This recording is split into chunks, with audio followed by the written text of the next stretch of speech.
Good morning, everyone. Thank you for joining the monthly meeting of the Whatcom County Incarceration Prevention and Reduction Task Force and its other persona, the Law and Justice Council.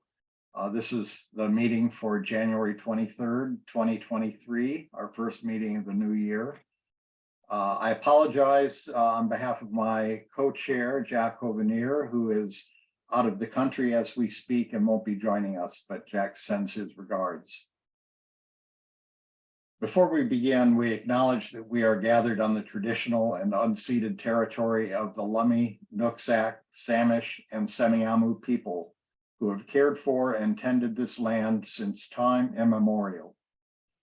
Truth and acknowledgement are critical to building mutual respect and connection across all barriers of heritage and difference. We begin this effort to acknowledge what has been buried by honoring the truth. We pay respect to their elders, past and present. Please take a moment to consider the many legacies of violence, displacement, migration, and settlement that bring us together here today. And please join us in uncovering such truths at any and all public events. I'm going to call the meeting to order, and I want to note in particular, and you'll understand why as we move through the agenda, that this is also convening of the Law and Justice Council, which is our statutory designation for Whatcom County by designation from the County Council, as well as the Incarceration Prevention and Reduction Task Force. So the first item on our agenda is an update from our communications consultants, Pyramid Communications and Temple Water Communications. Jill, do you want to introduce Emily and Sakara, please? Yes, good morning, everyone. Today's presentation is an update from Pyramid Communications on the progress they're making on the IPRTF communications project. As a reminder, the Council Office contracted with Pyramid Communications in response to many task force discussions about the need to do a better job at communicating with the public about the task force. The contract with Pyramid is composed of two parts. The first part is to develop a few key messages around which Pyramid would develop, test, and implement a communications campaign. Based on past presentations from Pyramid, one of those core messages is to introduce the task force to the community and acquaint them with the IPRTF purpose and function. And I believe Emily and Sakara will do a brief review of what that messaging campaign looks like. And then the second part of the contract is to develop a set of tools and guidance for the task force to use to continue to improve communication efforts in the community beyond the life of the contract. So that is my introduction. Sakara and Emily, welcome, and feel free to take over. Good morning. Thank you so much for having us. Just going to see if, here, I'm just trying to get my screens together so that it is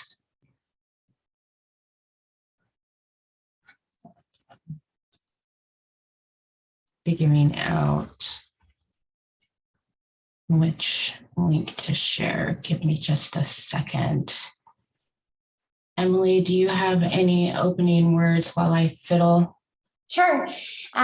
It's good to see everybody. Happy to be here with you all this morning. So I think what we're going to do is just give a brief overview of what our scope of work and contract currently covers, and we'll give a bit of a progress update as well, touching base on what we've completed, what is in motion now from our contract, and what our next steps will be once we move through the message testing that Jill mentioned. So I'll turn it back over to you, Sakara, to overview that, and then happy to look at an overview of the messaging that we put together too, if that's helpful. I can have that pulled up, Sakara. Great, thank you.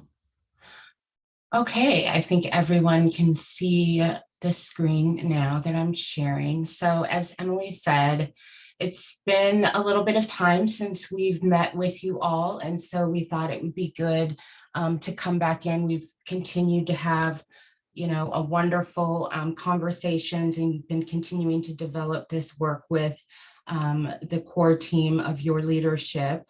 But always important based on the feedback that we're getting, to make sure that everybody is in the loop and understanding where we are with the work and what is coming next and what the future looks like for communications for the task force. So as has already been said, the purpose of our work with you all is to increase awareness of the IPRTF, its history, and its purpose.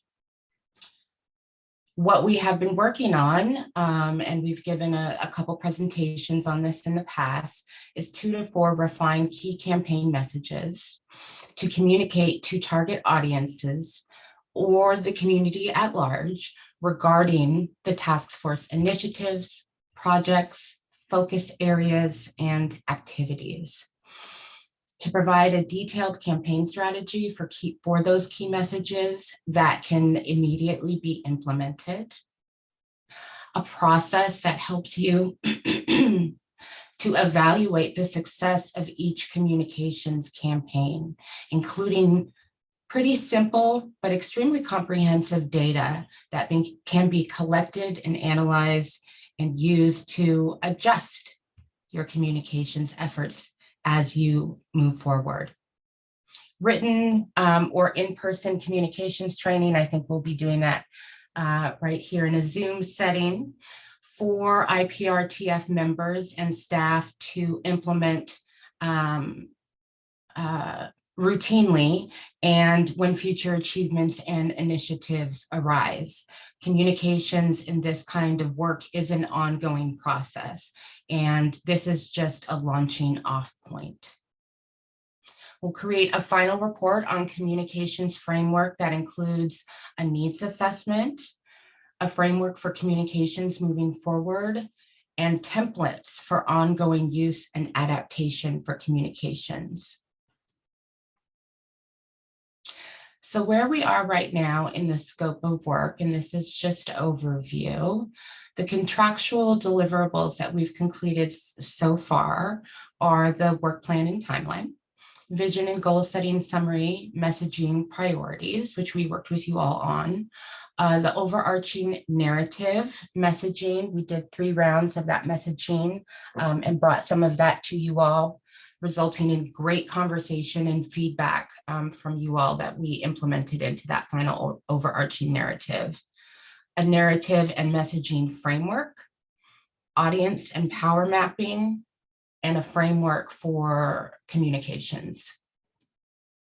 What we are working on presently is message testing recommendations and plan, the actual message testing that then comes from that plan, and then the implementation of initial communications launch. All of those things kind of touch each other and overlap with each other a little bit.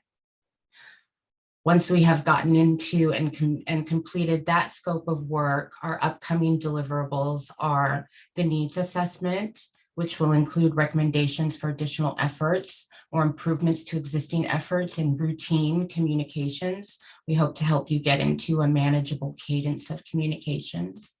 And then again, as I mentioned before, communications training and templates for future marketing and outreach materials.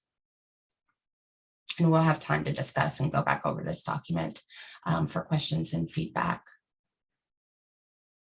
So where we are right now, we just wanted to give you, and we will send this document so that you all have it, but where we are right now for January to March, when this current contract is expected to conclude, is aligning on, again, the message testing and implementing that message testing, evaluating that message testing.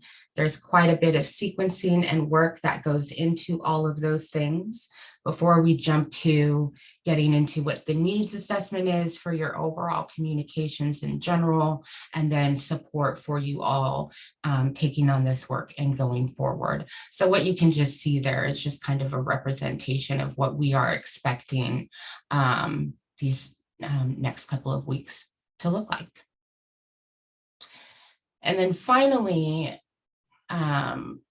what we really wanted to lean into today and talk about and hear from you all is that, you know, this contract is just a beginning point for the communications needs that you have.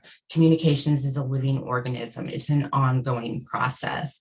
And so our focus with this initial body of work has been to establish a platform and a set of tools for you to tell the story and build your audience base and following.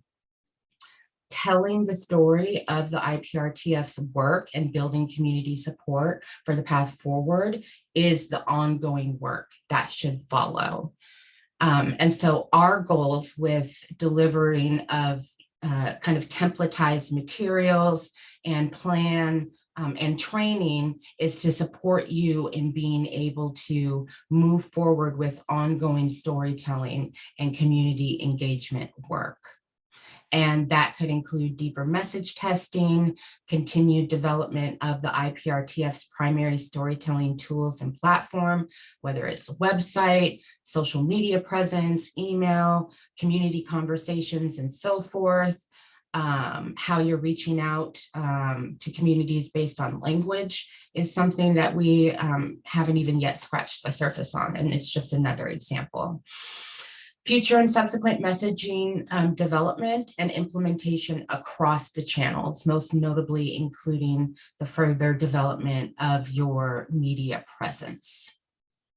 So as I've said, this is just kind of the start. Messaging, you know, what we have been really focused on is how do we tell a clear, concise, relevant to people's lives story as a launching off point and as an introductory point to the work and successes of the IPRTF and the community at large, how what you're doing is transformative for Whatcom County and the North Sound region, but certainly once it comes to the actual work of it, there's so much, because while there's a great deal in this communications that talks about successes to date and different programs across the region that you all have implemented in the past 5 to 8 years or so, there's still future work that needs to be done.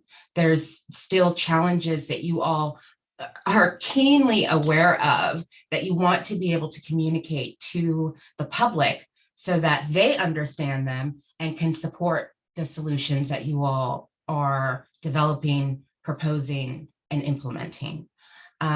So our hope and our goal is that you will have those tools and you will have the confidence and feel that you can go forward in telling a comprehensive story about what the future of the work is, what benchmarks are occurring as the work is going on, and what the overall vision is for the health and prosperity of Whatcom County, which we think is pretty central right here in the IPRTF and the work that you all are doing. Emily, did you have anything that you wanted to add? No, that's great. Happy to go to questions. Yep, Arlene, I see your hand. Arlene, you're muted. Yes, I see. I have a general question. It's sort of broader because the problem of communication to the larger community is clearly a big issue constantly. And my question is, who typically takes responsibility for that job in communities that are about our size? The short answer is it really depends, but the question really matters because it has to be an intentional part of the work. It has to be seen and valued as just as important as bricks and mortar, funding, new programs. It is central to the success of a thriving and healthy community. So there are initiatives that solely focus on outside support, contracting that work out and working with firms such as ours to handle that scope of work in partnership with them. There are some that do a little bit of internal and blend that with outside support. There are some that, will bring in a dedicated 0.5 person or whatever, the scope justifies, that is solely focused on communications. And so I think when we get to the stage of looking at what the needs assessment is for being able to maintain communications, we will be identifying different options of what, how that future scope of work could be managed, given the resources that you currently have. Yeah, I see what you're saying. There needs to be a position from somewhere to handle it. I guess I think ahead. I'm thinking about. I often think about what's in the way of this already being taken care of in the first place, and the only thing I can think of are that we work in silos, and Yeah, there is that. And then there's, oftentimes people can make the mistake of thinking they can just add this to somebody's existing scope of work. yeah, And, that person may be a go-getter and may have every intention to do it very well, but may need support in doing it. It can take some time for that full handoff. And then sometimes it's just not feasible for them to be able to really be able to fold it into their existing scope of work, and be able to give it the time and attention and detail that it needs. thank you. Arlene, I will just add to Sakara's comments. Part of the work with the consultants so far has been coordinating and developing some existing resources we've had. We've had a number of conversations with Jed Holmes out of the executive's office to try to put the task force on the formal county communications schedule and content. We've worked with the communications lead at the health department, where a lot of the diversion and treatment initiatives reside. And our own already invaluable Jill Nixon is building some skills to do some social media communications, and make the task force's work more prominent in the public eye in that realm as well. And Barry, I think you might be adding to that comment. Well, what I wanted to add, Stephen, was talk about the Ann Deacon Center for Hope renaming event that we did in conjunction with Pyramid, and we had a kind of a hybrid effort between the county and Pyramid, and we had that on January 4th, and it was very successful. We had about 55 or so people show up, and King 5 showed up, so we had some outreach to regional media as well as local. We also had local coverage, and it was basically same day coverage of the event, or close to it anyway. So we felt that was a huge success and got really excited about how it's seeing communications, how it can work right in front of us on an isolated event like that. So it's really important, and we saw firsthand how effective it can be. Other questions for Sakara or Emily?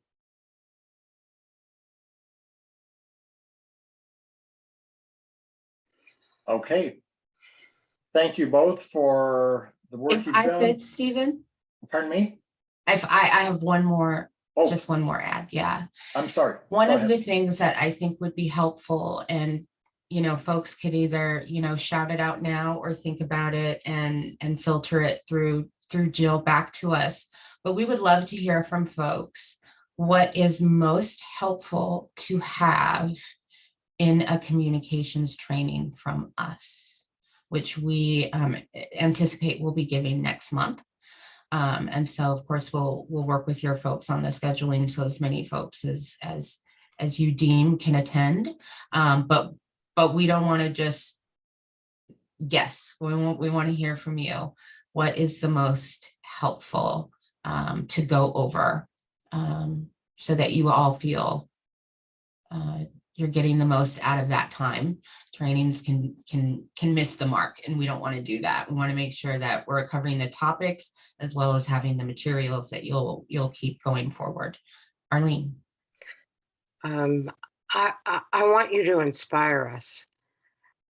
I want you to put a fire under everyone here of the importance of our community knowing what is going on and how they can participate in it.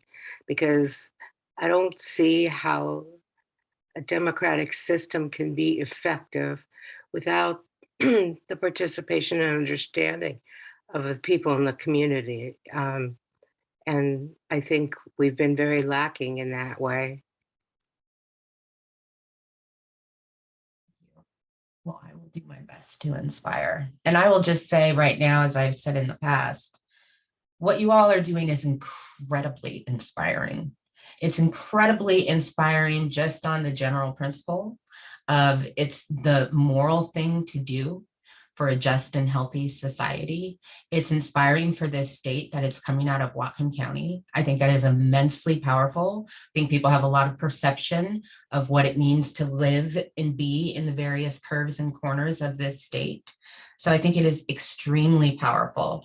And I think in the coming weeks, as we continue to roll out message testing and you continue to see the visibility of the task force and its unique work rise, that inspiration and motivation will also come from that as well, because it will just sort of emphasize again and underscore this is very unique, this is very special work, but it's also precedent setting. It creates a blueprint for communities that they can implement this. And we know that there are barriers for communities all over the state, and just fear and trepidation of the how do we do it. And you all are laying that out for folks. The how is so critical. So, you know, we will do our best to inspire during the training as well, but be inspired, because it can be hard down in the trenches of change work, but be encouraged.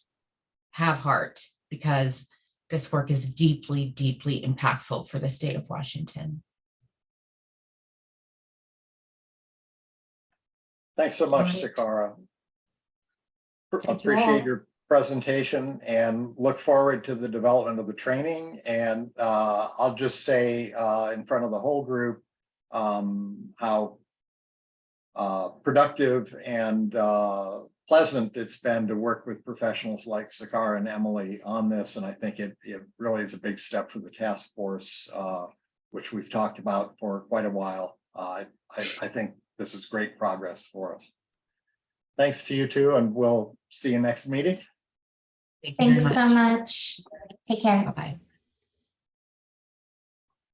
As the chair, I'm going to exercise the prerogative of exploring a small change in the agenda.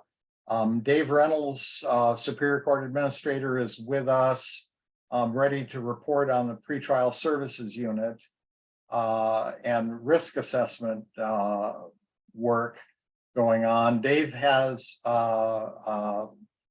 something coming up before the meeting ends. I don't want to lose this report because it's important, and with Marty's and Holly's cooperation, I'm going to ask Dave if he could jump in at this point and give his update on the pretrial work. Dave? Yes, good morning. Thank you. We've actually had a bit of a change in pretrial services in the last month. Our pretrial services manager, John Krause, accepted the position of executive director with a nonprofit in town. So we lost him. We're down to one person in pretrial. The work group, however, has taken this time to really take a look at what we're doing in pretrial, work with Dr. Peterson out of the Administrative Office of the Courts on gathering some additional information from the years we've been doing the PSA now to try to gather some helpful information from there. We also met with Marianne Clear, who's the Director of Pretrial Services in Thurston County, probably the most comparable county to us size-wise and filings-wise on some of the stuff they're doing there. So we're continuing to take a look at what makes the most sense for us to do with pretrial services and what the most appropriate services to offer this population are. So that's all I have. Any questions for Dave?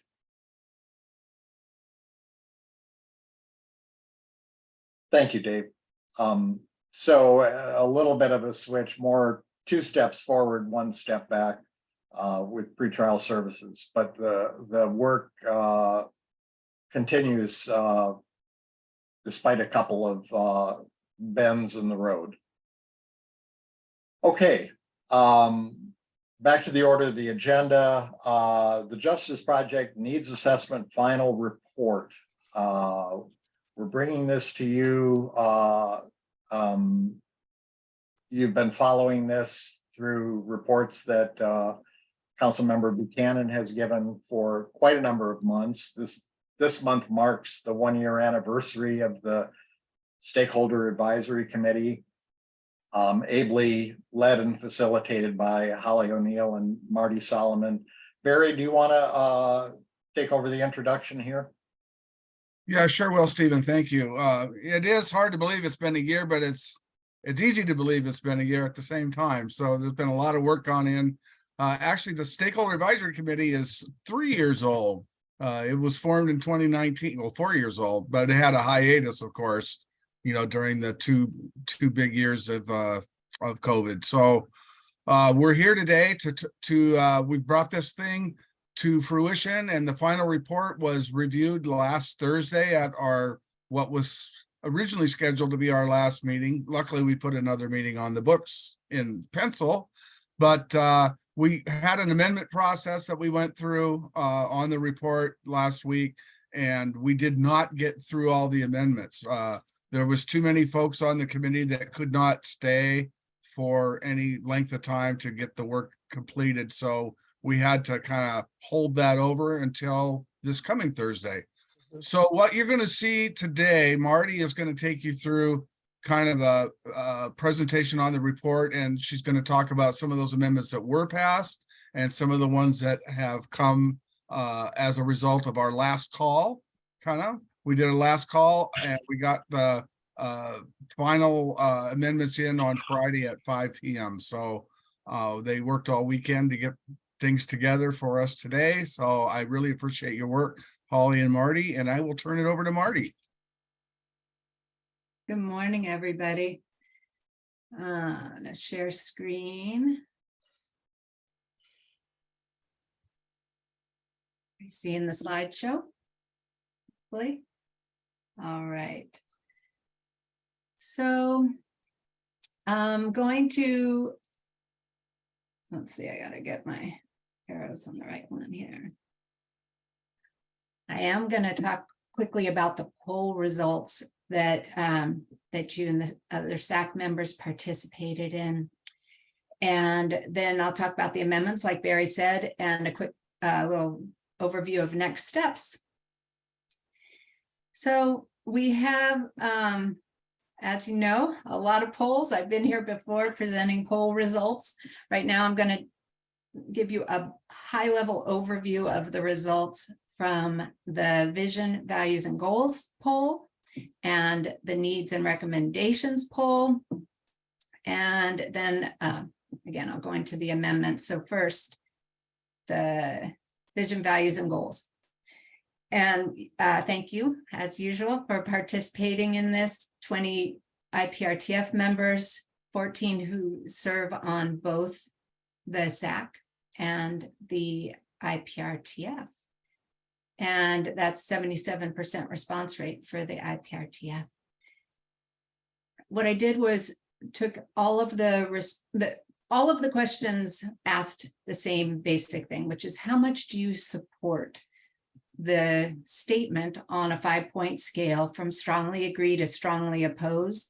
And for the sake of these slides, to make it easy at a high level to look at the results, I combined the strongly agree and agree responses, and those are the percentages that I'm going to show you. I believe you all received the detailed results in your packets. They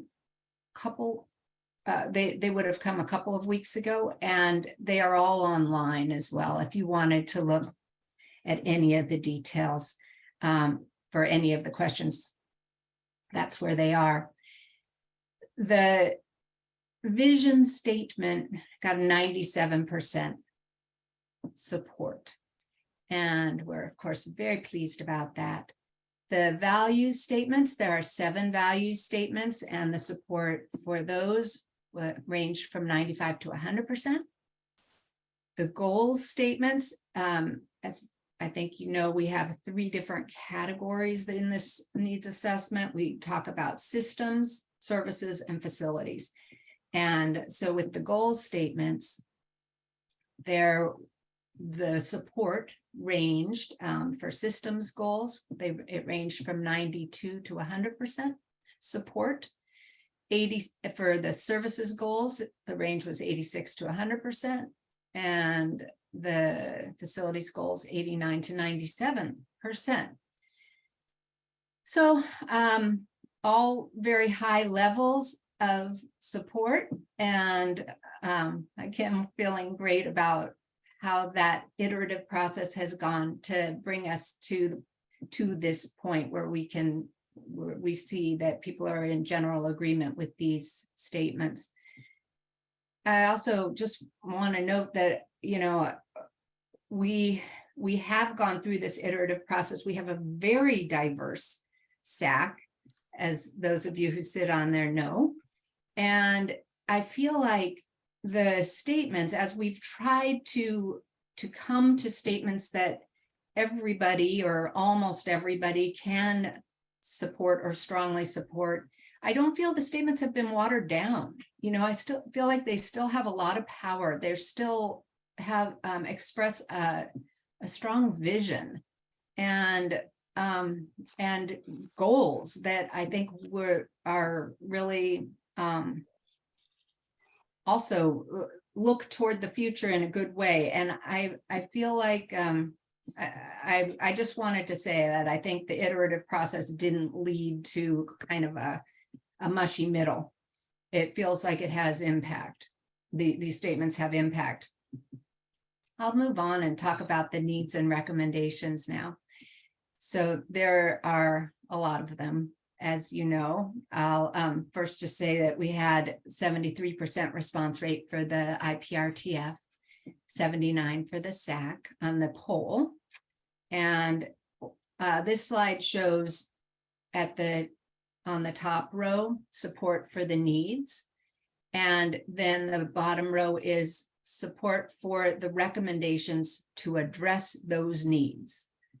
And in each case, the low level of percent, the lowest level we had was 81. There's a couple that have 81% support, and there's a couple that have 100% support. So that was our range for the 3 different categories of needs and recommendations: systems, services, and facilities.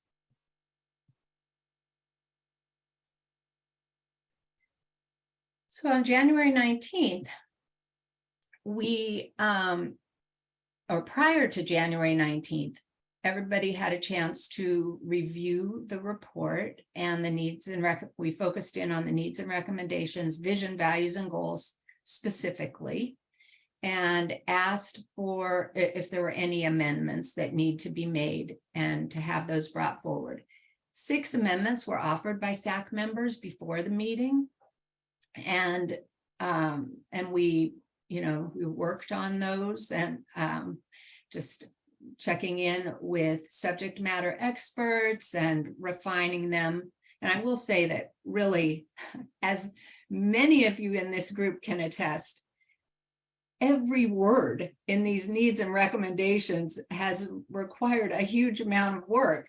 I mean, there's been a lot of back and forth to refine these needs and recommendations over this course of this year. Starting with Perry and the BEGAT team drafting, and some of them, and then others evolving with a lot of discussion.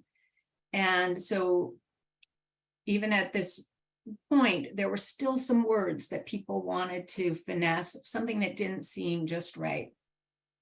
So we got, as I said, 6 amendments offered before, and then 2 additional amendments came during the meeting where the group had just some words that they wanted to work on, and they were reflections of previous conversations. And in the end, I think the group really did come to greater unity. All 8 of those amendments were approved, and with most of them with just like 2 or 3 abstentions. There was only 1 opposed, so high level of approval.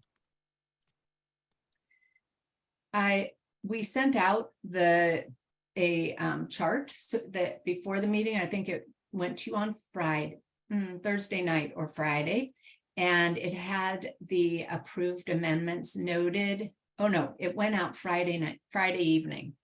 So it had the approved amendments noted, and then it also has what came in next. And I don't want to spend a lot of time with these approved amendments.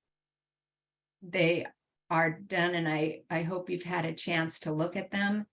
Most of them are minor wording changes. For example, timely replaced immediately here. People released from the jail it was immediate access changed to timely access. That's the type of amendment that was made in that one. And then we did this was a goal. This is one of the vision, values, and goals. This is one of the goal statements.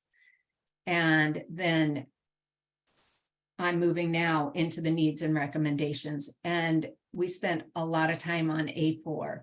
A4 was one of the needs and recommendations that had a lower level of support. It was 81% for the need. And so a bunch of work went in before the meeting to come up with a way with revisions, amendments to this need and recommendation. And the result wound up with a 4-part, four recommendations to address the need to address the disproportionate incarceration of BIPOC individuals. And the justification for this amendment was to try to break up the statements so they have a flow, an order of how things should happen, with analysis first, data collection, analysis, and then action. At the end, take prompt, effective actions to correct disparities when they are identified.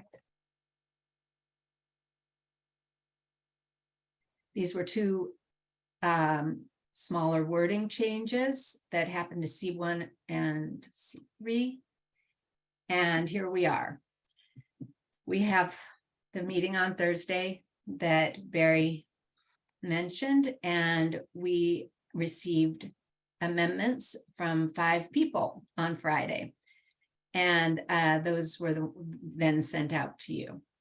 So most of these have never been vetted or discussed, and they appeared. And we welcome your feedback on them today. And I will show you what they are.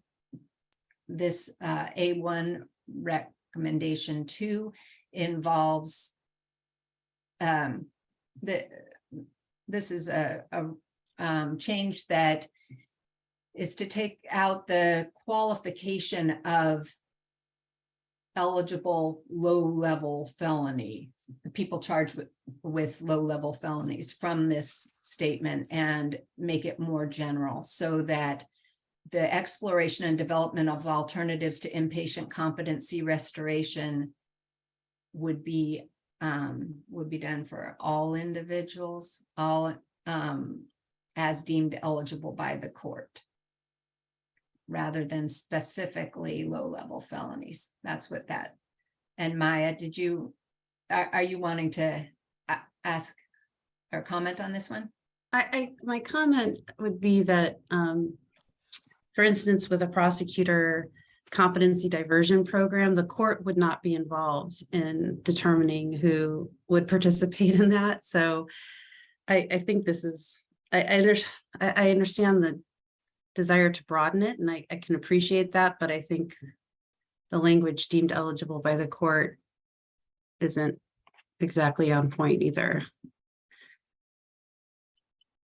That's exactly the kind of feedback we would like, Maya, and we and you will carry that to the SAC meeting on Thursday, the 26th. Thank you. Exactly. And then, thank you. The second one here is one that we started discussing at the meeting on last Thursday, and then had to pause discussion because we ran out of time. And this involved taking the qualification off of it, adhering to court rule. So provide a range of pretrial release and monitoring options in lieu of bail. And it would stop right there if this amendment went through. Maya, you have a thought about that one too? No? No, I do. I mean, the court should comply with the rules. I mean, it's supposed to, but the court rule really has a strong presumption of release without conditions, or the most limited conditions possible. So I guess I don't know why we would necessarily, I guess I don't know the reasoning behind taking it out. And I wasn't at the very end of the SAC meeting, so I might have missed that discussion, but it sounds like that'll be picked up again anyway on Thursday. Yes, all of these will be discussed on Thursday, although because there's so many, and we do need to get to the point of addressing the motion to move this report forward to the council, that the conversation will be very tight, that the timing will be tight, but raising that is again important. And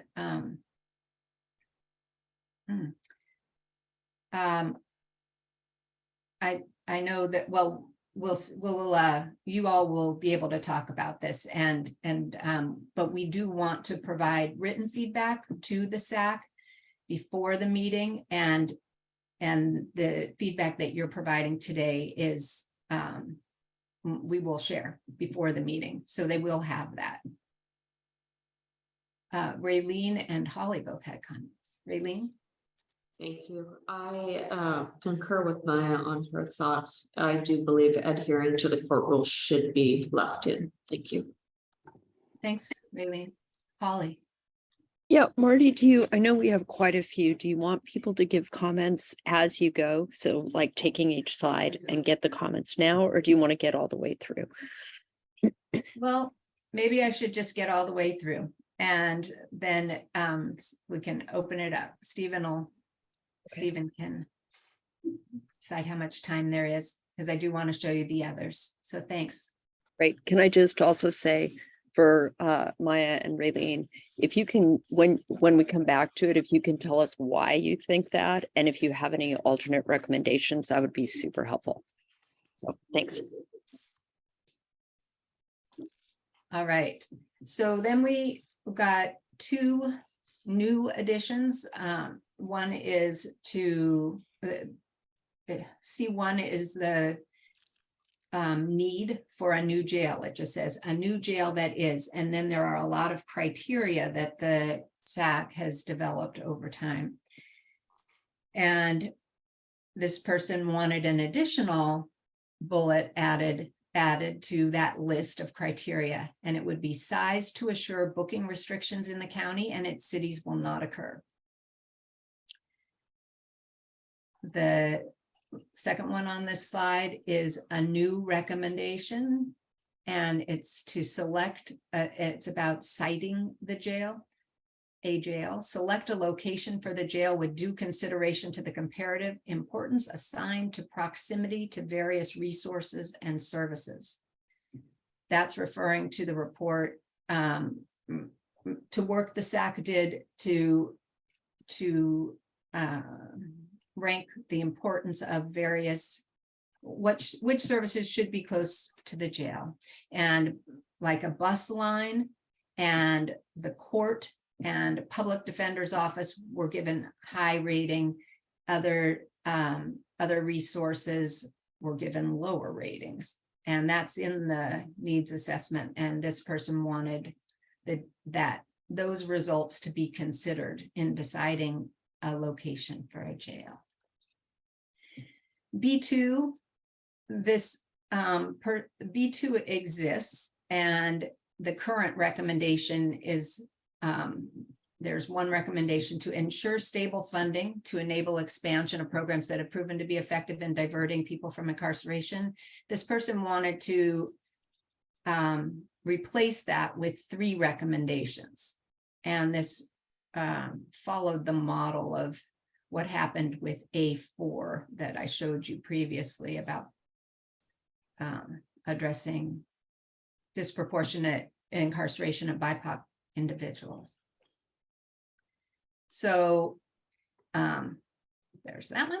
And then we got an entirely new need and recommendation submitted that we have not seen or ever discussed with the SAC before. And so the new need is to create a group not under the county executive called social services. And you can read the rest there. And there are 3 recommendations that they proposed to address that need. And again, we have not ever discussed this as a SAC, and so this is what came in here. And I hope you all had time to look at this here. So the next steps are meeting on Thursday, where we will vote on these amendments and vote on approving the needs assessment to be presented to county council. There will be a presentation to council on February 7th, and then there will be a vote on the needs assessment at county council on February 21st. And then the implementation planning begins. So I will turn it over now for further discussion, Stephen. I'll stop share, but I can bring up any of the slides again if you would like to see them. Thanks. Thank you, Marty, for that walkthrough. And yeah, we may want to bring them up again as people raise particular points. Caleb.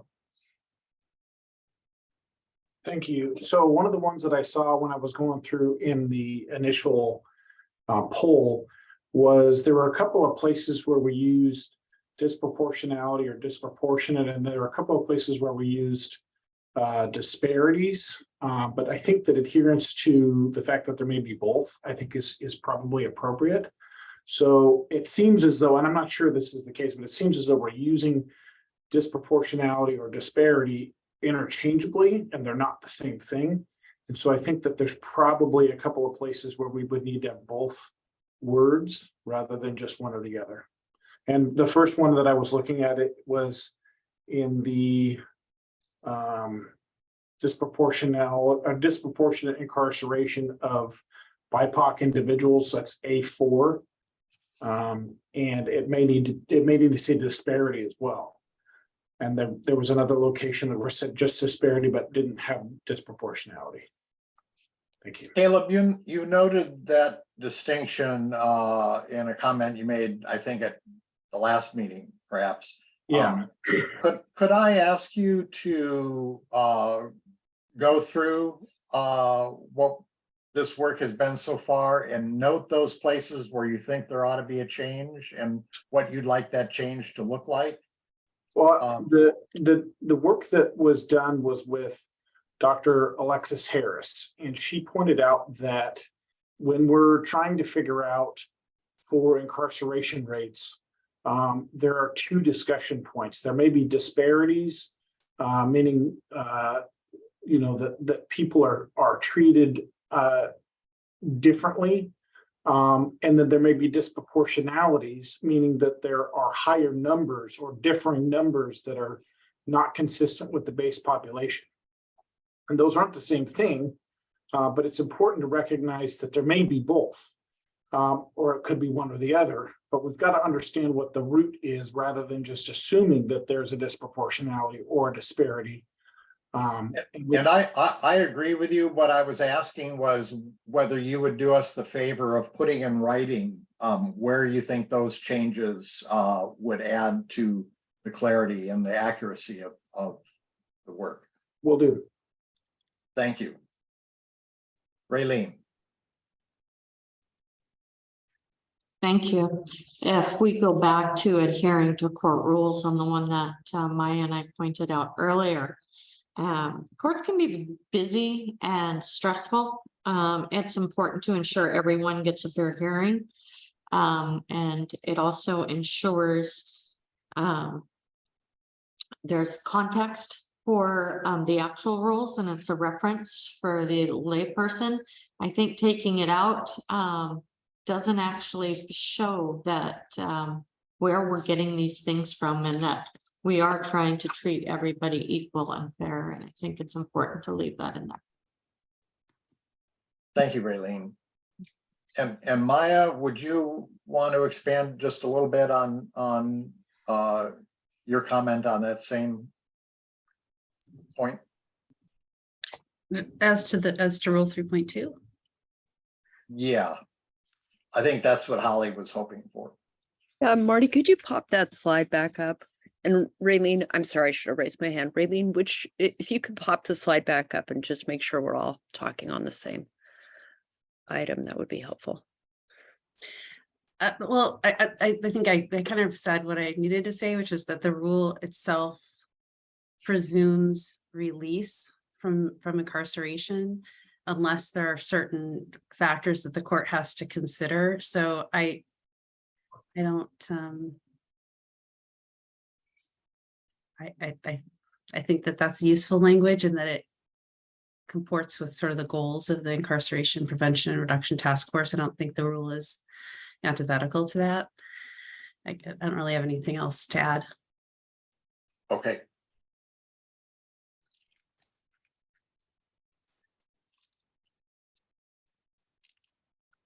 Any other I'm sorry, Raylene, go ahead. Sorry, Stephen.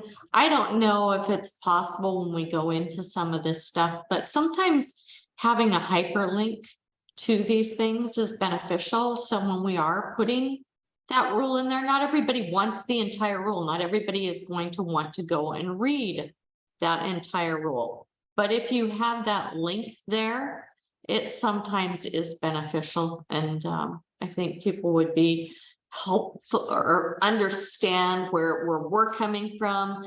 I mean, just subsection E is the relevant factors showing substantial danger, and determine which condition of release will reasonably assure the accused non-interference with the administration of justice. I mean, I'm not going to read all of it, but it just kind of gives you some background on what we're talking about. And it might be a link to somebody else saying, well, what rules are they talking about? Where are these? Why do we have court rules? It'd be helpful. Thanks. Thank you, Raylene. That's helpful. And thank you, Maya. Other comments, either on what has already been approved by the SAC or any of the proposed amendments that they will be taking up on Thursday?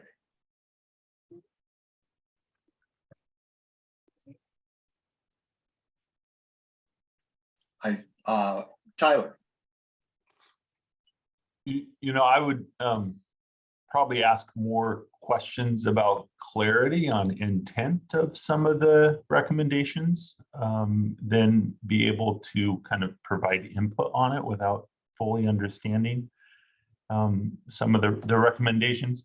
And I guess I would just call to the attention, and I was not at the SAC meeting last week. I was out of the office, so I'm just kind of catching up. But I'd call the attention to the one, I think, that was recognizing not under the county executive, but having an annual and update of a needs assessment. There's kind of 2 points to that proposed amendment. I think we should maybe try to focus on the value of the annual update of a needs assessment and what the intent of the proposal is, rather than the structural discussion of where it is housed or where it isn't housed. But would need more background on that to be able to really provide input. But that's just my thought on that, Stephen. Thanks, Tyler. And to be clear, nobody has any background on that. That came in after the meeting. Yeah. And so that will be probably subject of a bit of conversation on Thursday. Barry and then Perry. Yeah, I was just going to say the same thing that Stephen said, that we're as new to this as you are, Tyler. So we definitely need background and some explanation. Perry? Yes, thanks. Along the similar lines, I was looking at B2 and the proposed change in recommendations, and just drawing that out a little bit more. For example, conduct analysis of root cause of incarceration. I think it's going to be important to clarify who or what group is recommended to be able to do those things. And again, I realize I'm diving into sort of detail, but I really agree with, well, on one level, that makes sense, and yet we don't clarify who we're actually talking about to do that. So the risk of it not being done at all. Thank you, Perry. Marty and Holly, by the way, I hope you're catching these comments that we can carry forward. Scott, welcome. You're on. Yeah, I'm a little late this morning, so I missed some of the discussion, but I guess I brought it up before. I'll bring it up again, but it's turning into a real idealistic document that there's not a whole lot of understanding of what comes first. And I understand we don't want to do a ranking, but somebody's going to have to, somewhere along the line, say, yes, we can do these, and no, we can't do it. The funding is not infinite.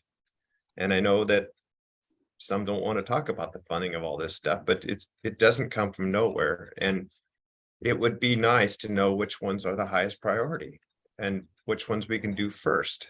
And maybe this is the group to do it, not the SAC. I don't know. But if we just idealistically move and we approve the document, I can just hear in 2 or 3 years, well, why aren't we doing all this stuff? Well, we can't afford it, so somebody should give us some priority. Anyway, I probably have beat this dead horse enough. Thanks, Scott. Arlene. I wanted to answer Scott that it's a system that we're trying to create, and one part cannot function fully without the other part, which has to do with incarceration and treatment and keeping people out of jail. So both parts matter equally. Priorities, you can do priorities, but I'm telling you that part of the reason we are here talking about this is because of what's missing in our system. So I want to go into it stating that we need all the parts. If it's not realistic, funding-wise, we'll find that out. But if we have a desire to have the complete system, then we have to fight for the complete system. Thank you, Arlene. Barry? Yeah, thanks, Stephen.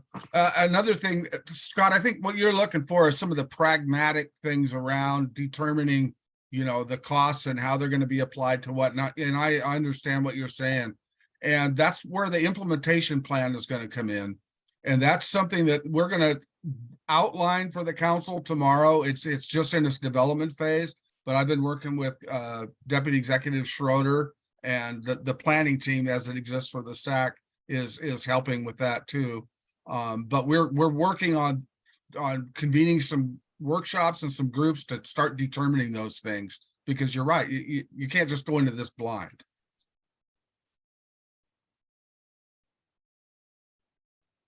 Thank you, Barry. There was another hand up and I lost track of who it was. Raylene, it was you? Okay, okay.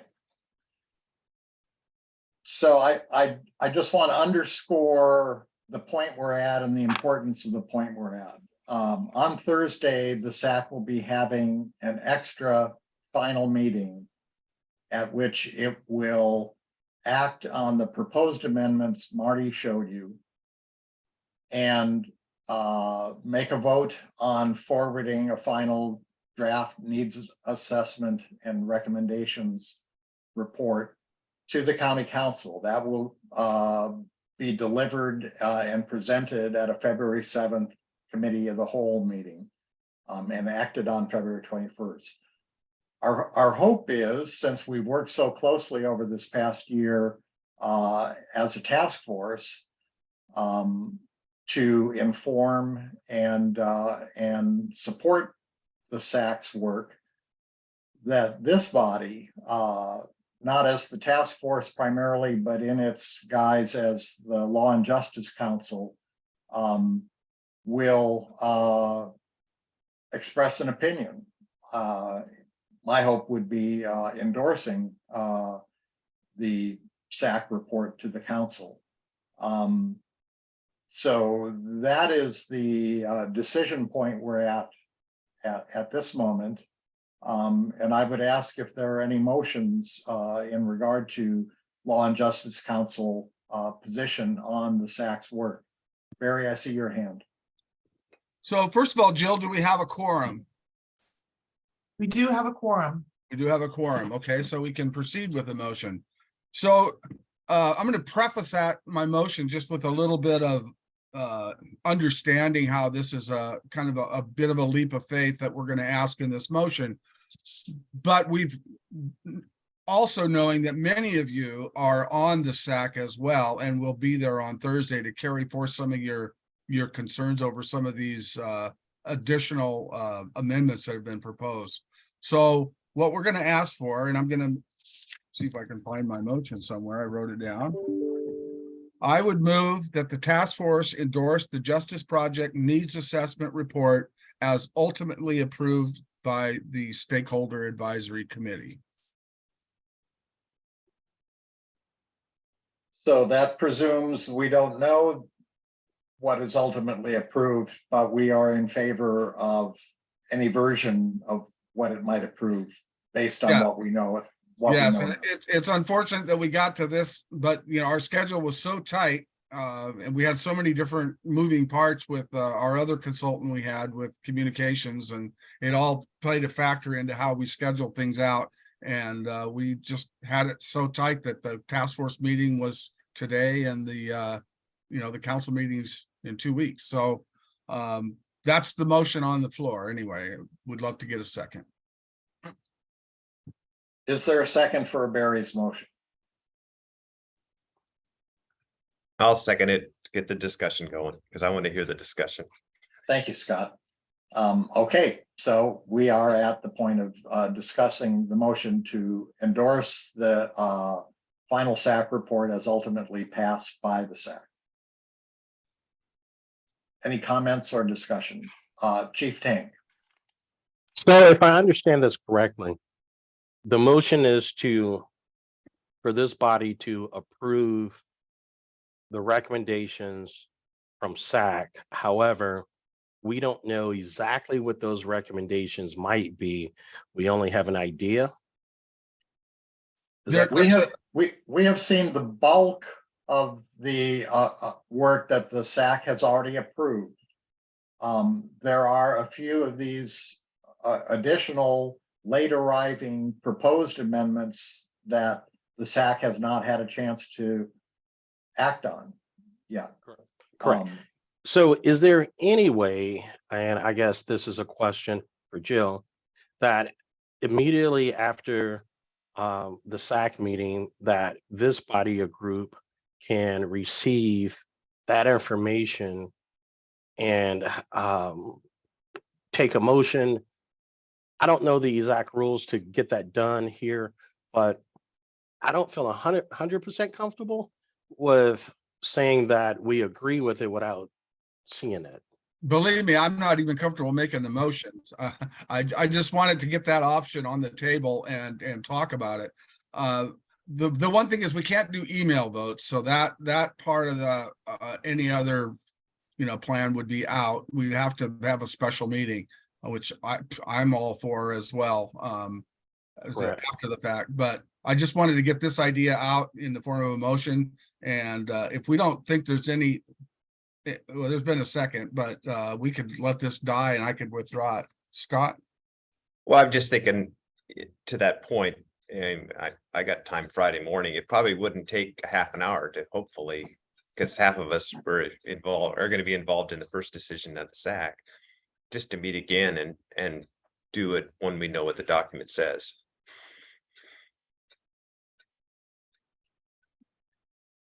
The same concern is part of why we sought comments on the proposed amendments. You've seen the vast majority of what's been approved. There are a few proposed amendments. If a yes or no endorsement from this body depends on whether or not any of those proposed amendments were passed or not, if those are make or break for any of you, that's the kind of comment that we could pass on to the SAC as well. The task force endorses this, but does not like this proposed amendment. And I would think that would carry some weight with the SAC. So that would be another way to reframe what we're doing here today.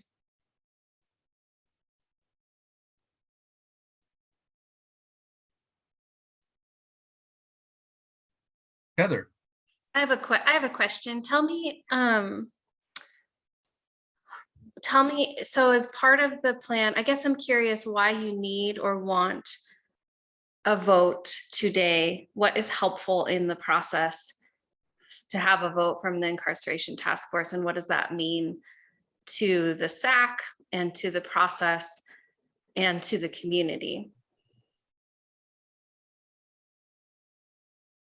Well, I think our original thinking was it's such a big part of this work, the task force is, as is the Law and Justice Council, of course, that it would be useful, not only useful, but valuable to all of us on the task force, as well as kind of a bellwether to the council that the task force had looked at it and had I think the word approve, we didn't want to use the word approve. We wanted to use the word endorse. We thought approve might be a little strong for this group. So the motion is to endorse. But we just thought that since it's such a huge tool in our community for criminal justice reform, that it's important to reflect the thinking of the task force in this decision as well. So we're just trying to be inclusive. I think the words endorse versus approved means a lot. So thank you for that. Sure. Raylene? I guess I just look at it as going back to the name of this task force. It's Incarceration Reduction Task Force. And the SAC committee is looking at a new facility that's not just going to hold people, but possibly assist in getting rid of recidivism and getting mental health treatment, and kind of going back to Scott's point of we might not be able to afford all of this, and what do we really need when we get this center. But if as a whole we're endorsing this, is we're moving forward with the goals of the task force to attempt to reduce incarceration in the future, but to have a facility that's going to also provide law and justice. So it comes back to the whole point of our committee. So endorsing something like this that we can all stand behind and say, hey, yeah, this is what we want. We might not get it all, but we're moving forward and not backwards. Thank you, Raylene.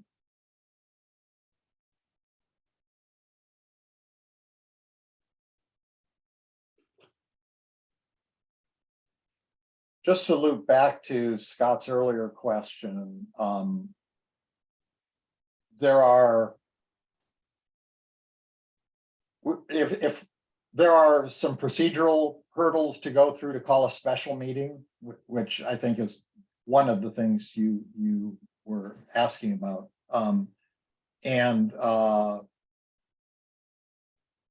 The only value of that would be if we could guarantee that we had a quorum ahead of time so that we actually could make a decision if we convened in a special meeting. And I don't know how to answer those questions, but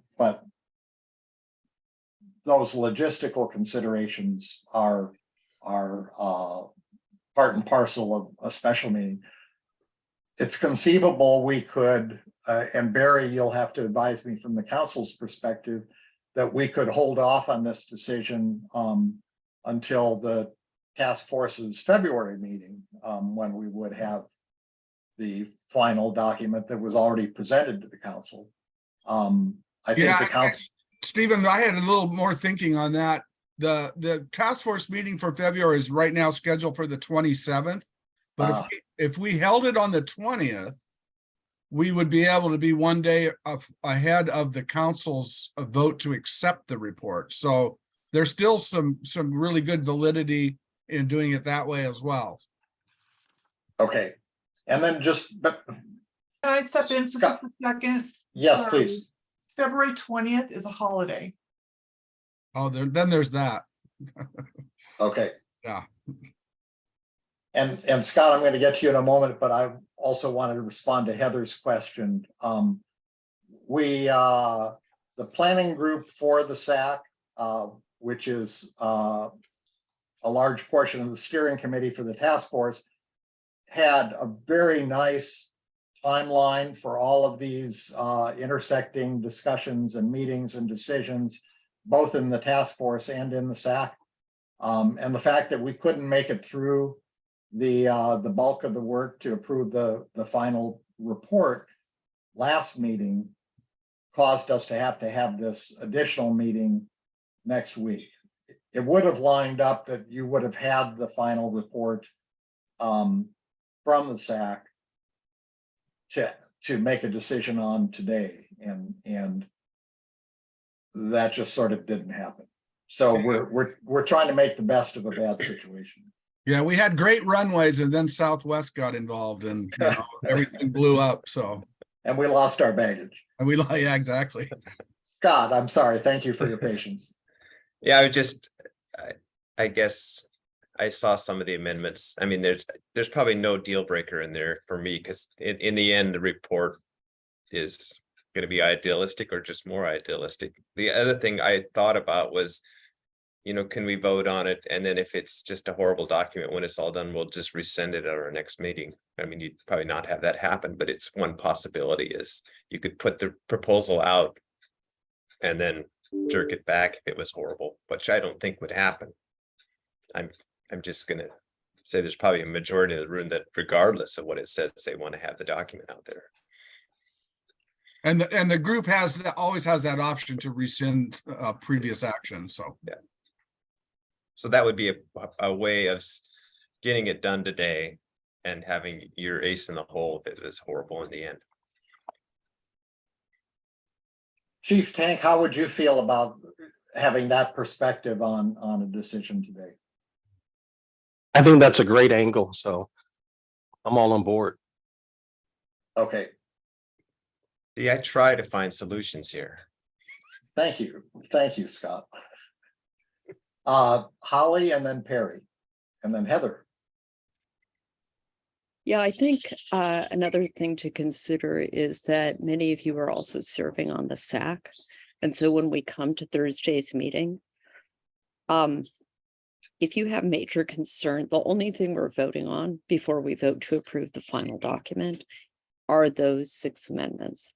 And so if you have a strong opinion on those, it will be really important in both to make sure that the piece has quality, but also it's just going to be important that you speak up and be as clear as you can if you have concerns, because your voices will carry weight. So I just want to encourage you to look carefully at them. And I think knowing that you're going to be there could give you some security in making a vote today. I also just want to give you a heads up of what the process will look like. So there will be the motion. We will wait to see if there is a second, and then there will be up to 2 comments allowed in opposition. So it's going to be super tight. So that's why for you guys to think it through and all of the SAC to think it through is going to be critically important. Okay, thanks. Thank you, Holly. Perry.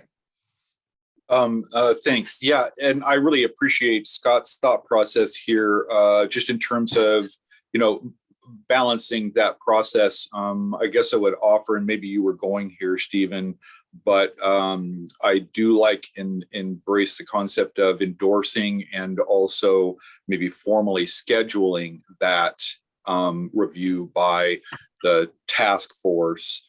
And then if it's not needed, then it's not needed. But, having that in place is, I guess, my point, as opposed to, well, if somebody thinks that it needs to occur, possible review for rescinding, then we'll go ahead and do it. Does that make sense, what I'm saying?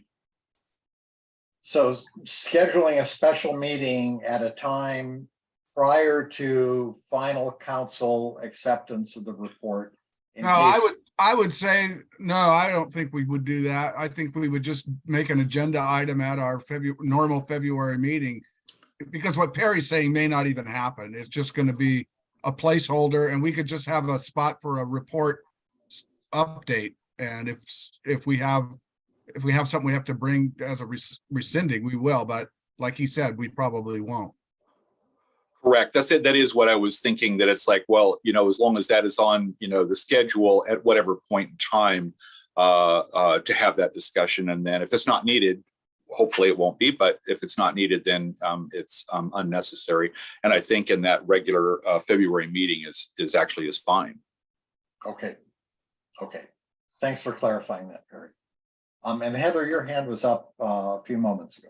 Yeah, if I may, I would just love to add, before we take a vote, I'm a member of the Stakeholder Advisory Committee as well, and just a very committed and passionate community member about incarceration prevention in general. And I'm here on the Incarceration Task Force as a community representative. And the process that the Stakeholder Advisory Committee has gone through has been robust and has been very reflective, I would say, of a diversity of opinions from our community. And I just want to share that I stand fully behind that process and appreciate the leadership, especially of Barry Buchanan with that, holding that together. And of course, the facilitation of Marty and Holly. And I wanted to say too, I know that there is that concern about the idealism, or, we're putting so much into this, but I guess I look at that as it's reflecting the vision of the community. And as long as we are naming the parts that potentially can't be funded, and we're understanding the levers for where we could build out that system that Arlene, you're talking about, I'm comfortable with the idealistic vision, because it's just reflecting what the community is saying we need, whether that's part of this specific proposal or in addition to. And looking at the last 2 times that we've talked about the jail, I do think this process has been different and has been really reflecting what I heard the last time in 2017, why the jail failed was because we weren't investing enough in treatment or prevention as a community. And I do think that the body of work of the Stakeholder Advisory Committee is very aligned with the task force's goals. So I just wanted to share that perspective with you all, and thank you for the opportunity to do that. Thank you, Heather. Last comments? Excuse me, Stephen, this is Jill here. If I could clarify the voting process here right quick for clarity. Thank you. The rules of procedure for the task force require more than one half of the members present during the vote. My current count is that we have 16 task force members present. I would ask all of you, please don't leave until the vote is over. I can't, I need to stick with that 16 number, which means that 9 votes in the affirmative would approve the motion.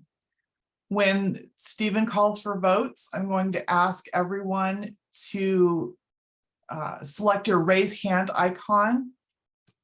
If you're joining by phone, you may press *9, and I'm going to count the votes by raised hands and read out the names of those whose hands are raised for clarity for the motion. Thank you. Thank you, Jill. Jill, could I ask one more favor? And are you able to read back the motion as Barry made it? Yeah. I Go can ahead, read it. Barry. I can read it if you'd like, Stephen. I got it written down, so. Okay, that would be fine. I just want people to have it freshly in mind. Yeah, the motion is that the task force endorses the Justice Project Needs Assessment Report as ultimately approved by the Stakeholder Advisory Committee. So that's the motion, and it has been seconded, and we have had a discussion about that. Chief Tank. I'm sorry, I was just raising my hand. Oh, okay. Pursuant to Jill's instructions, I first of all, procedurally, I will note that Sheriff Elfo is still on. So Caleb, your promotion is going to have to be postponed.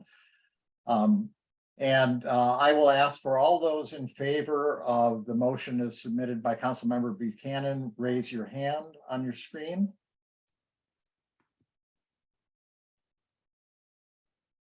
Thank you, everyone. The names that I have raised are Barry Buchanan, Rebecca Mertzig, Deborah Hawley, Donnell Tanksley, Raylene King, Perry Mowry, Stephen Gockley, Tyler Schroeder, Heather Flaherty, Mike Hilly, Arlene Feld, Maya Vanyo, Scott Cordice. Is there anyone whose name I did not call and you vote in the affirmative? Please speak up now. Thank you, everyone. Please lower your hands. So everyone who voted yes, lower your hand. Thank you. Is there anyone who votes no on the motion?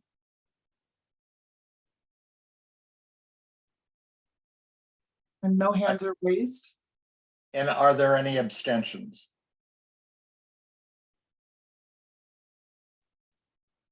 And no hands are raised.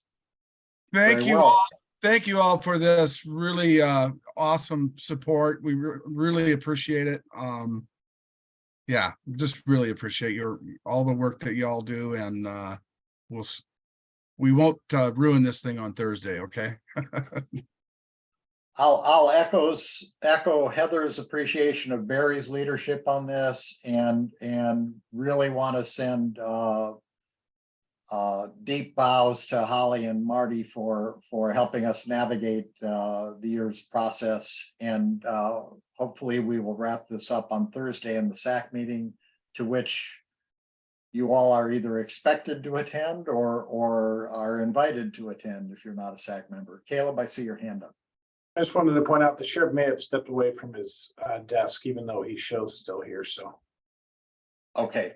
He indicated before the meeting that he would like to vote in favor of a motion to endorse. So that may be counted with the others if that's approved. But otherwise, I just wanted you to know physically that he was in favor. Thank you, Caleb. That's very helpful. I'll record his vote as affirmative. Yeah, thank you. Okay, thanks again to everybody. And I will just for the record reiterate that was a vote both on behalf of the Incarceration Prevention and Reduction Task Force and the Whatcom County Law and Justice Council. So the next item on the agenda involves committee updates. Barry, you would be on for the steering committee. Okay, the steering committee, we talked obviously a lot about this, what we wanted to do in this meeting today, regarding the stakeholder advisory committee. And again, thank you for your prompt action. Let's see, what else did we talk about? Steering committee, here it is. We had a report about pyramid. We saw that today. We talked about the composition and the role of the steering committee. We're thinking about maybe expanding that membership. The discussion is kind of ongoing in the committee right now, so we'll keep you up to date as discussion emerges. Stephen walked us through some of his work with some of the state legislative priorities. I don't know, Stephen, did you want to provide any details around that item? I thought since neither Dan nor Mike Parker are here, I thought I would briefly report on that in the Behavioral Health Committee. Okay, will do. Other than that, we just talked obviously about what we were going to put on today's agenda. So that's really the end of the steering committee report. Thanks, Barry. And as foreshadowed, here's my report on the Behavioral Health Committee, which mostly involves the legislative wish list developed at the request of Representative Alicia Rule. There were conversations with Representative Rule and Senator Shoemake. There was a subsequent conversation with newly elected Representative Joe Timmons to familiarize themselves with the items on the wish list.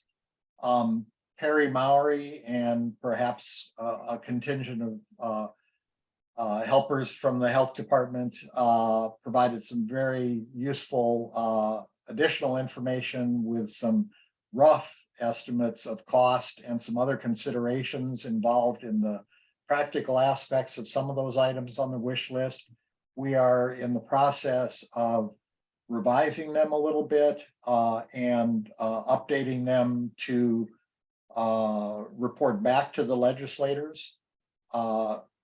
We are in the process of trying to meet with Tyler and Executive Sadoo and possibly as well Mayor Fleetwood to align our wish list with the existing legislative agendas for the county and the city of Bellingham.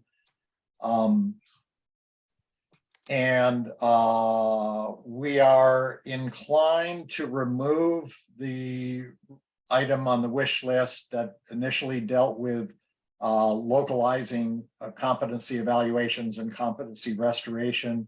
And instead, Mike Parker, Brian Estes from the Behavioral Health Committee and the local board of NAMI and myself took part in a meeting of the competency restoration work group that Councilmember Buchanan and Perry are coordinating amongst relative stakeholders within the county system. I thought that was a fruitful conversation and will be continued. That seems like the best forum to try to provide some more specificity and some shape to what we would ask for even there. So that conversation will be ongoing as well. And lastly, we've had some email correspondence with state agencies on competency restoration. As many of you will recall, we've had some briefings on the True Blood litigation, the True Blood settlement over the delays and bottlenecks at Western State Hospital. And we've had some presentation from Dr. Thomas Kinlan, who is the DSHS Director of Forensic Mental Health Services, I believe. He, in his daily portfolio, is the manager of the implementation of the True Blood settlement. He is going to be present for the joint meeting of our Legal and Justice System Subcommittee and Behavioral Health Subcommittee, which is scheduled for March 14th. that will be, I think, a rich and hopefully fruitful conversation. Perhaps a little pushing and shoving going on there as well. Everyone here, whether you're on those committees or not, is invited, and I would even say encouraged to join that meeting. Watch, Jill, maybe if you could send the invitation notice for that to the entire task force, that would be useful.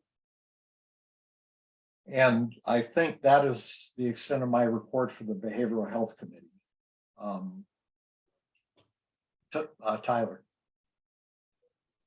I'm going to unmute myself, but you're probably going to hear a bunch of pounding in the background. Do you hear that? No. Okay, it's just in my ears then. I'm not going crazy. There's some work outside.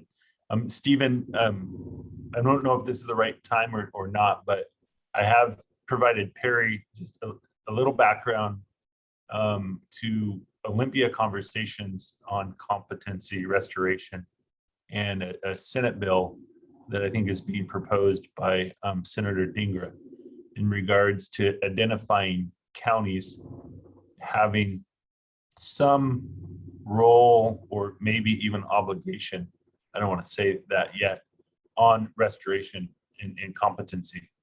And I would ask that the work group kind of take a look at that and think about input. I know that that's kind of what you were just talking about, but I'm really interested in getting that guidance because I am starting to be concerned about the state pushing that responsibility down to the county. I think it's very important that we help facilitate it and maybe identify locations and facilities for that work. But it's a massive undertaking if the counties become obligated to do that. And so I just would really ask for the input from the work group on that topic as we're moving forward. Yeah, thank you, Tyler. I think that's Senate Bill 5404. Is it? Yeah, I think we have that. It's been circulated. I think we're already aware of some of the debate that's going on, and I'll let Barry and Perry comment in turn on that as well. Yeah, it's high on my list, Tyler, believe me. I see it the same way you do. Is this going to be an unfunded mandate or what's coming at us here? So we will keep an eye on that. Perry? Yeah, and it may be the same thing. I'll compare the two, but I got an email from the Association of County Human Services relative to a bill that the governor's office had made reference to, that they were dropping. This email came through on the 13th of January, and they had very similar concerns that the responsibilities were being pushed to the counties in regard to competency restoration just in general. And of course, the concern was funding and framework and those kinds of things. So I'll compare that and make sure I've been supporting the competency restoration work group with making sure they get materials and so forth. So I'll look at that and get that out early. We haven't scheduled our February meeting. We're trying to find a standing day and time in the month that the group can meet. And so I'm working on that as well, but I'll send it out to them regardless. And then we'll of course have the meeting. And Tyler, I'll just note in support of your concern also that the initial item on the wish list called for legislative authority and funding for localizing that service. Dr. Kinlan's information by email so far is valuable because it lists all of the support services that have been wrapped around outpatient competency restoration in the context of the first phase of True Blood implementation. And they are quite extensive and quite expensive. So it would not be something that we could do on our own without adequate funding, in my opinion. And it would be substantial funding that would be required. So yeah, more to be discussed on that. Yeah, thanks for that, Stephen. And I think us as a county and as a community working on regional facilities associated with competency and restoration is a really important topic. And we want to help facilitate that. And if the state can provide some funding, we could probably provide some property to accomplish that. And that seems like a good partnership, but not kind of putting the responsibility onto the county. So, and we'd be 100%, we'd be more than happy to help facilitate that local siting of those types of facilities. Fantastic. It would be very encouraging if we could make some progress on this front. Other questions on the committee reports? Okay. Any other business for the good of the order? Scott. I just wanted to say, because the vote a few minutes ago, which we went through a whole bunch of gyrations on, was 16-0, I'll bet we will know after the SAC meeting whether this group likes it or not, because I think we'll carry a majority in that group. So I think all the worry we had, because it was a 0 no vote, I think it's going to pass. That occurred to me as after the voting. Good observation. Yeah. Well, we'll see for sure on Thursday. Yeah, I noted that too, Scott. Okay, if there's no other business, I think we're at public comment. Jill? Yes, thank you. I have one attendee with a hand raised. Go ahead and speak to unmute yourself and speak to the task force. Hi, it's Kristen Hanna here from the SAC. And I just, maybe it might help to, if you have a minute to consider one of the amendments earlier on in this meeting that was discussed was the one, I'm not, Marty, is Marty still here? No, she's not. Oh, darn. Okay. Well, I agree with Maya about, it was the one that had to do with funding or having programs for mental health or something for the low-level felons. And then Marty was great. We got input from a few people, and it was actually Stark who I'll explain it more that day, but it's not that important. I just feel like if we limit it to the low-level felons only, it's just an unnecessary limitation. So if we just make it to all qualified or, you know, if I had the wording in front of me, it would be better. You know, it would just cut out the low-level felony and cut out that suggestion about as deemed appropriate by the court. It would just add a period right before it says it makes that limitation. And I'll ask Marty if I'll write out a few clarifications to make it better.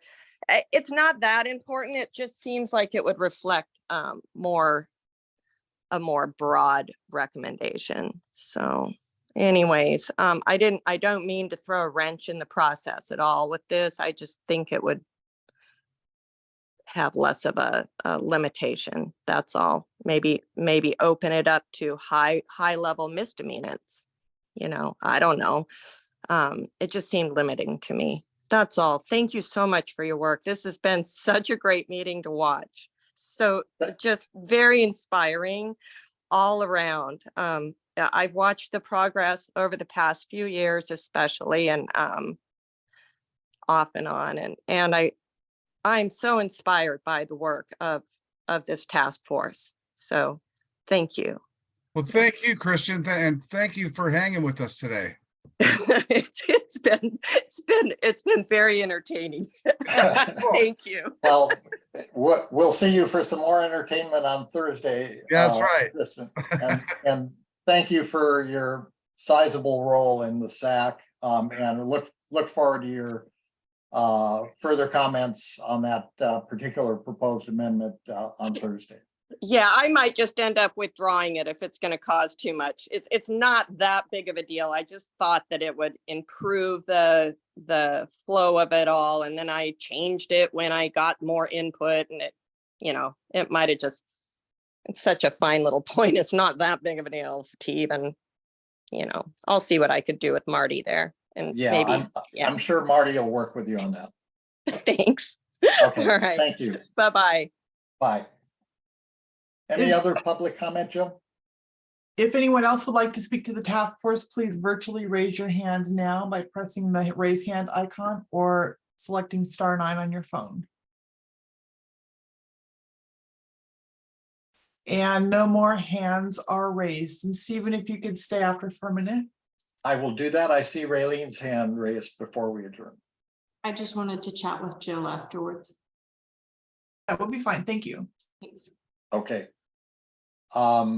With no further comments, I will declare the meeting of the Incarceration Prevention Reduction Task Force and the Whatcom County Law and Justice Council adjourned. Thank you, everyone.